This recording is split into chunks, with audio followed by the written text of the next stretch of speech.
A very good evening. Welcome to Prime TV News on Friday, the 5th of October, with me, Iftia Abdul Kader. A look at your headlines first.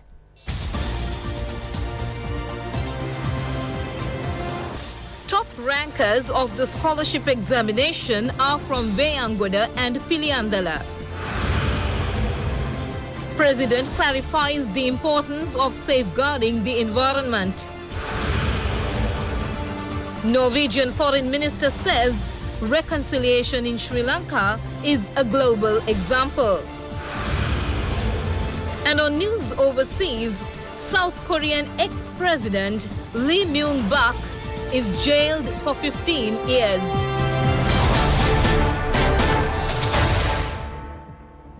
We commence local news on a jubilant note. Grade 5 scholarship results were released today. 2 students have been ranked as the island's first with 199 marks. They are Metnul Vitanage of Somavira Chandrasiri Vidyalaya in Piliandala and K. Sanupa Dimat Pereira of St. Mary's Mahavidyalaya in Veyangoda. The highest cut-off marks of the Grade 5 scholarship examination for this year is 168. 3 students share the second spot in the ranking with 198 marks in the examination. Senuji Akitma Hetiarachi of Regi Ranatunga Primary Vidyalaya in Minuangoda, Mahendran Tigaloli Bhavan of Jaffna Hindu Primary School and Navaskan Nadi of Chavakacheri Hindu Primary School are the 3 students ranked second island-wide. The third place has been secured by Balakumar Hartik Hansuja of Sivapuram Primary School in Nelunkulam, Vavonia with 197 marks. Meanwhile, a total of 23 students are tied for the 4th place with 196 marks.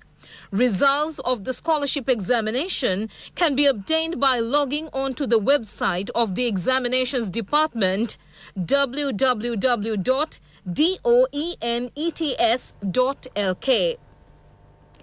President Maithripala Sirisena has said that he selected the Environment Ministry, leaving aside a number of positions steering power and wealth with the firm intention of consolidating the right of living to all animals.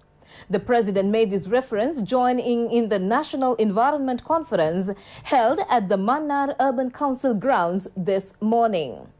The National Environment Conference commenced after everyone declared their environment pledge. Thereafter, the president, symbolizing the distribution of plants among the school children, handed over plants to the children. The president presented gifts to winners of school competitions held at the school level in view of Environment Day. Addressing the gathering present, President Maithripala Sirisena pointed out that the importance of protecting the environment which consolidates the right of the human being for living. The president emphasized that no one can be permitted to destroy the environment. He further underscored that if any devastation is taking place in a certain district, all state officials in the district are responsible to the destruction. Meanwhile, the president joined in the inauguration of the 2018 National Tree Planting Campaign this morning. It was held in the Thambani Kulam area in Madu Road. With the guidance of the president, the reforestation program is being launched under the Punarudaya National Environment Conservation Program. It is being held under the Rural Environment Program, which is being implemented according to the timely need of a comprehensive environmental protection program with state patronage. Its aim is to increase the forest cover up to 32%. On to a headline-making story. The Norwegian Foreign Minister has said that Sri Lanka continues to set a global example in tackling difficult challenges faced in establishing peace and reconciliation within the country. The Norwegian minister made this reference during a meeting with Prime Minister Ranil Wickremesinghe. The meeting between Norwegian Foreign Minister Ina Marie Eriksson and Prime Minister Ranil Wickremesinghe was held in the state visitor's official residence in Oslo. The Foreign Minister of Norway further said that Sri Lanka will receive the full support of the Norwegian government for the Peace and Reconciliation Program. Their discussions centered on further strengthening economic and political ties. It was emphasized at this meeting that these relations should be carried beyond the concept of giving aid between the two countries. Matters with respect to Sri Lanka's effort in relations to free navigation in the Indian Ocean was elaborated at this discussion. They drew attention to taking collective action for the application of new technology with regard to development of fishery resources and the uplift of the fishery industry. The Norwegian state agreed to extend support to Sri Lanka with regard to the establishment of the proposed Police and Criminal Justice University. In the meantime, Norwegian International Development Minister Nikolai Astrup has announced readiness to impart the experiences and knowledge of the Norwegian government to Sri Lanka to endow development opportunities through the official economic program. Mr. Astrup expressed this hosting a banquet in honor of Prime Minister and his delegation. The ocean is of importance to both countries. As such, emphasis was laid to directing more attention on the ocean economy. Mr. Astrup said that the Norwegian Prime Minister has already appointed a high-level committee in this respect. Attention was also focused on minimizing marine pollution and protecting marine resources. It was the opinion of both sides that firm attention should be focused in the future on fish farming. Views were exchanged on peace, security, and free navigation in the ocean zones. Meanwhile, the Prime Minister also joined in a visit to the Kongsberg Maritime and Kongsberg Nord Control Center in Norway. The aim of the visit was to make inquiries on the Norwegian maritime transport operations. The Prime Minister and his entourage received a warm welcome on arrival at the center. They were greeted by the Vice Chairman and officials of the center. The Prime Minister and the delegation observed the operations of the center on 3 fields. This was in respect to the fishery industry, defense and transport. Its heads explained at length to the visitors on the operations carried out there. They expressed their willingness to impart the necessary technical know-how and experience to Sri Lanka in this regard. The Prime Minister drew his firm attention on the manner in which the knowledge and experience that could be obtained. Education Minister Akila Viraj Karyavasam has said that the Grade 5 scholarship examination is only a memory test and it should not be used to measure the children. The minister further said that it is the onus of the teacher to mete out justice to every child. The minister said that the scholarship results were released this morning. The top rankers are not the city-centered schools. They are from schools which do not enjoy all facilities. The scholarship examination as well as the ordinary level and advanced level examinations are only examinations which examines the memory. The Guru Pratibha Prabha 2018 Teachers and Principals Appreciation National Function was held in Colombo today. It was organized under the patronage of Minister Akila Viraj Karyavasam. The event was organized to mark World Teachers' Day. A large gathering including State Minister V. Radhakrishnan and Education Secretary Sunil Hettiarachchi joined in the occasion. The Ministry of Education is annually organizing the Guru Pratibha Prabha Teachers Principals Felicitation Function. Its purpose is to evaluate the services of the teachers and principals. The Ministry of Education has implemented a number of programs in the past few years aiming at improving their professional integrity and quality of life.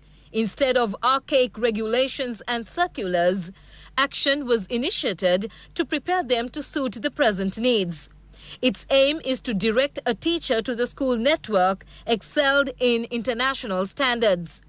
As a result, the present government took action to recruit nearly 4,000 principals, holding the principals' examination that had not been held for 10 years. The minister said that during these 3.5-year period, they had taken a number of measures not only to strengthen the profession, but also to strengthen the network. He made queries from the gathering whether they could remember a period in which such a large number of human resources had been recruited. He said he, along with his secretary, has finalized arrangements to fill all vacancies in the network by 31st December this year. The Ministry of Education has implemented a number of programs in the past few years aiming at improving their professional integrity and quality of life. The minister said that permission had been sought to fill all vacancies in the national schools. Action will be taken to eliminate salary anomalies in the future. During this period, action had been taken to recruit 2,896 teacher assistants for estate schools. Measures were also taken to recruit 1,732 qualified voluntary teachers for the northern and eastern provinces. In addition, the Education Ministry has taken initiatives to introduce new subjects to the school curriculum to suit the future. You're watching Prime TV News, and still on the local scene, the Supreme Court has rejected an appeals petition submitted by the Venerable Galagoda Gnanasaratera on his sentencing to imprisonment.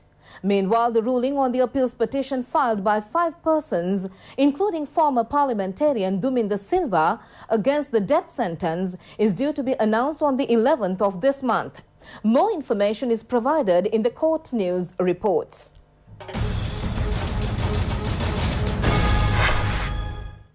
The petition filed by the Venerable Galagoda Gnanasaratera, who has been sentenced to imprisonment for contempt of court, was dismissed without being taken up for consideration.